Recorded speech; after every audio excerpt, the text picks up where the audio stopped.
Nou, ek het gister gesê dat onvoorwaardelike liefde, om in liefde te stap, is een van die sterkste energieë wat daar is.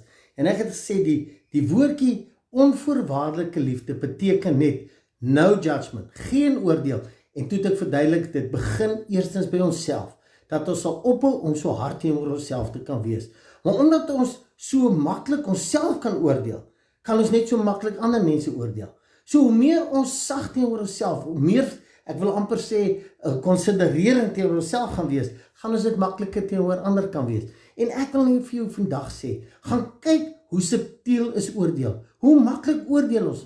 Ons kyk na iemand anders, al is dit net om te sê, kyk hy simpel rok wat hy een aan het. Of kyk, wat het hy nou weer met sy hare aangevang? Hoekom het hy dit gekoop? Ons hele lewe, as ons nie pas op nie, is deurtrek met oordeel. En weet jy wat? Dit sit jou in 'n negatiewe frekwensie. En dit waarop jy fokus, gaan jou oorweldig.